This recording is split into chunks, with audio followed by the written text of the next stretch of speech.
많은 분들이 술을 못 먹던 사람들이 자꾸 계속 먹다 보니까 술이 늘었다 이런 얘기 하시는 분들 되게 많으시잖아요. 뇌에 어떤 문제가 생기는 걸로 볼 수도 있고요. 그래서 술이 늘었다고 착각할 수 있습니다. 술을 억지로 권하는 문화, 나는 먹으니까 너도 먹어야 된다, 그건 일종의 가혹행위인 것 같아요. 최근에 나온 연구들을 보면요, 똑같은 양의 술을 마셨을 때 얼굴이 빨개진 사람들은 사망 위험률이,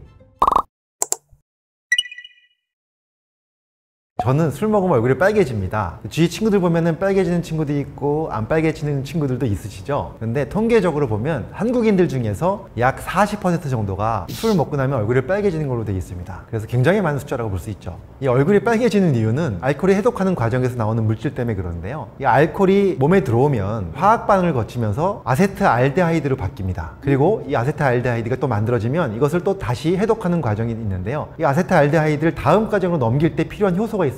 이것이 바로 아세트알데하이드 탈수소 효소인데요. 근데 이 탈수소 효소가 몸에서 잘 나오는 사람들은요, 아세트알데하이드가 빨리 없어지겠죠. 그런데 이것이 나오지 않는 사람들은 이 아세트알데하이드가 몸에 남아있기 때문에 이것이 이제 우리 몸에 숙취를 만듭니다. 그래서 얼굴이 빨개지고 두통이 오고 가슴이 뛰고 피부가 가렵고 이런 증상들이 생기는 거죠. 그래서 바로 원인은 이 아세트알데하이드 때문입니다.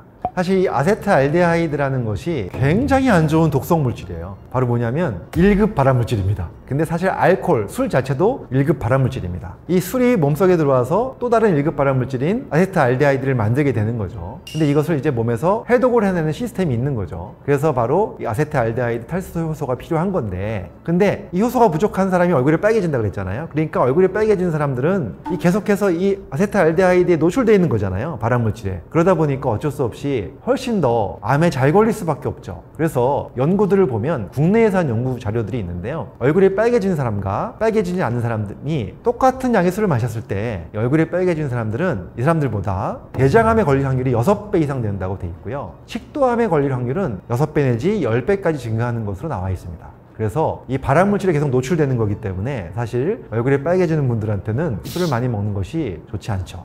당연히 숙취가 심해지면 몸의 면역력도 떨어지고 몸에 여러 가지 증상들이 생기기 때문에 당연히 안 좋고요, 또 간에도 당연히 안 좋습니다. 해독이 잘 안 되는 사람이기 때문에. 그래서 당연히 이러한 암 이외에도 많은 영향을 미칠 수가 있죠.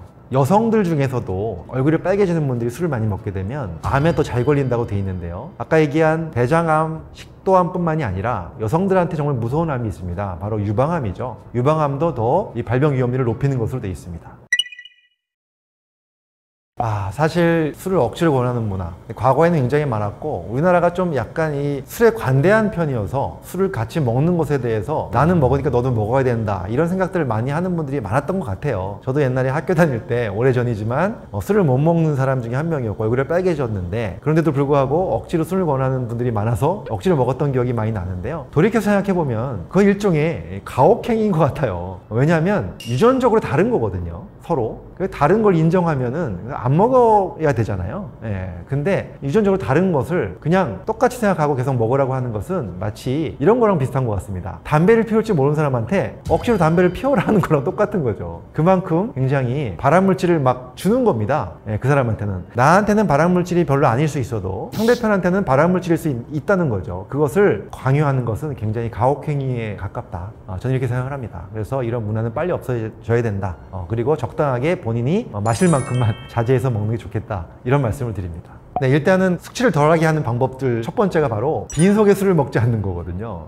다 아시겠지만 아무것도 먹지 않은 빈속에서 술을 먼저 먹게 되면 흡수력이 굉장히 빨라져 가지고 숙취가 심하게 되죠. 그래서 그 전에 음식을 먼저 먹고 먹는 게 좋은데요, 어떤 음식이 좋으냐면 단백질 종류가 좋습니다. 아미노산이 풍부한 그런 음식들을 먹게 되면 이것이 해독에 또 도움이 되기 때문에 그런데요, 근데 단백질도 좀 부드러운 단백질, 그래서 우유라든가 또는 계란, 달걀이죠, 부드러운 그 단백질 좀 먹고 나서 술 드시는 것이 도움이 좀 됩니다.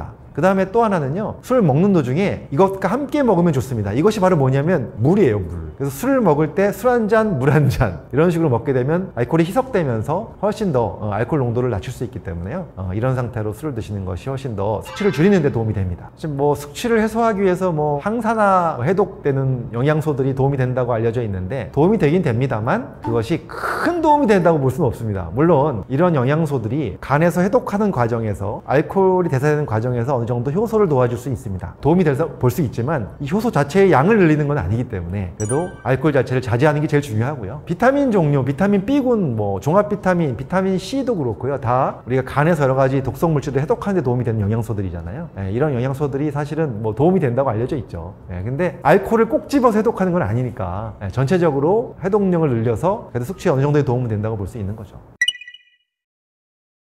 얼굴이 빨개졌다가 하얘지는 이유가 있습니다. 그 이유는 바로 아까 얘기했던 아세트알데하이드 탈수 효소가 뒤늦게 나오는 경우인데요. 이 탈수 효소가 두 가지 종류가 있어요. 1번이 있고 2번이 있습니다. 이 1번 효소가 뒤에 나오고요. 2번 효소가 먼저 나와요. 그래서 2번 효소가 처음에 딱 나와서 이 아세트알데하이드가 만들어졌을 때 바로 나와야 얼굴이 빨개지지 않는 거거든요. 그런데 1번 효소는 언제 나오냐면 이 아세트알데하이드가 많이 쌓였을 때 나와요. 근데 대부분 얼굴이 빨개지는 분들은 1, 2번이 다 나오는 건 아니고요. 2번만 안 나오는 경우가 많습니다. 그러다 보니까 처음엔 안 나와서 얼굴이 빨개진 상태로 오래 있다가 이게 많이 몸에 쌓여갖고 힘들어졌을 때 1번 효소가 나오면서 이제 얼굴이 다시 하얘지는 거거든요. 그러니까 사실은 물론 1번, 2번이 다 문제가 있다면 술을 전혀 못 먹겠죠. 전혀 못 먹어요, 그런 분들은. 그래도 1번은 나오기 때문에 어느 정도 힘든 걸 거친 다음에 다시 이제 해독이 되니까 먹는 겁니다. 얼굴이 빨개져도. 근데 이것이 이 기간 동안에 계속해서 발암 물질에 노출되고 있는 거잖아요. 그러니까 이 노출되는 시간을 계속해서 자기가 갖고 있는 거기 때문에 나중에 얼굴이 하얘진 다음에 다시 먹게 되면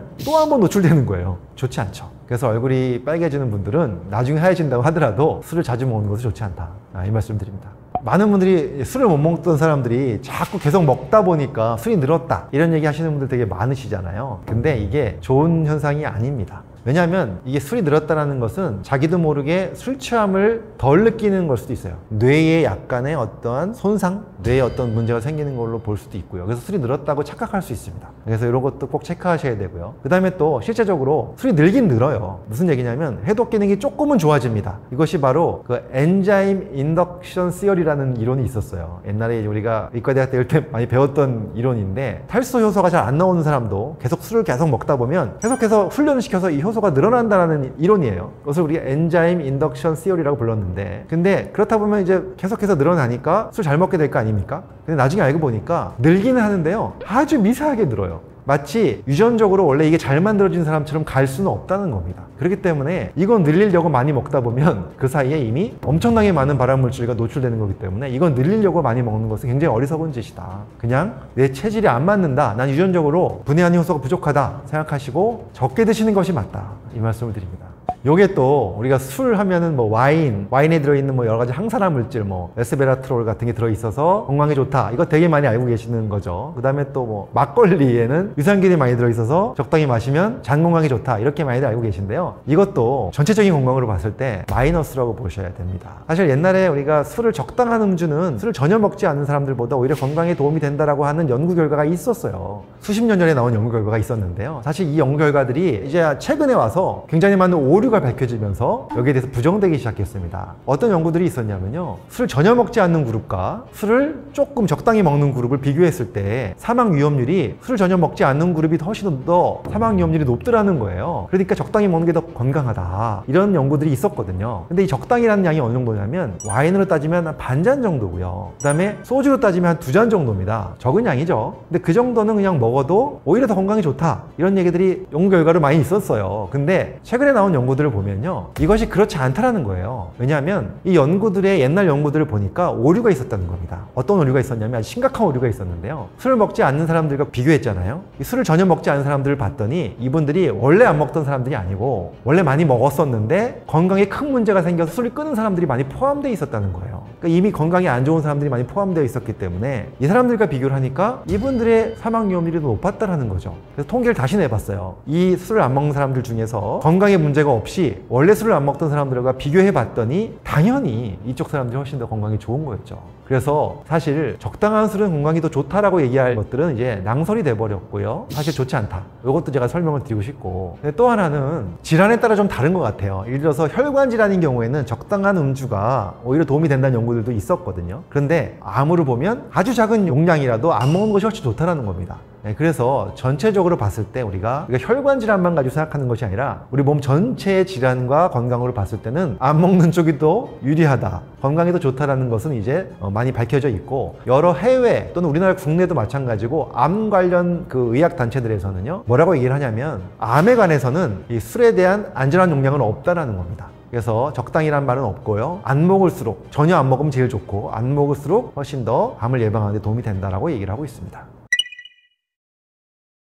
그런 분들이 사실 뭐 술 많이 먹죠. 근데 그런 분들이 아무래도 술을 먹는 양에 비해서 독성이 적기 때문에 더 빨리 나빠지진 않는 것 같긴 합니다만, 그러다 보면 결국은 이제 알코올 의존도가 생기는 게 문제예요. 알코올 의존도가 생기면 알코올 중독으로 가게 되고, 그렇게 되면 결국은 알코올성 치매로 가는 경우가 굉장히 많습니다. 또 알코올 중독자들이 생기는 병이 이제 간경화로 가죠. 그래서 간암으로도 가고. 그래서 단기간 동안 본다면 술을 얼굴이 빨개지는 분들보다는 얼굴이 안 빨개지는 분들이 이 알코올 독성을 똑같이 먹더라도 독성에 대해서 굉장히 좀 안전한 편에 속하긴 하지만, 그런 분들이 또 더 많이 먹게 되고 장기적으로 먹게 되기 때문에 결과적으로는 알코올성 치매, 또 알코올성 간질환 엄청나게 영향을 끼칩니다. 일단 뇌의 세포, 뇌세포들의 신경세포들의 이 알코올 자체가 신경세포들을 굉장히 억제하는 그런 물질이기 때문에 굉장히 영향을 미칩니다. 그래서 알코올성 치매 환자분들이 점점 늘어나고 있고요. 특히나 보통 치매하면 이제 더 나이가 많이 들어서 생기시잖아요. 70대, 80대, 90대 생기시는데, 알코올성 치매의 특징은 젊은 나이에 생깁니다. 60대부터 생깁니다.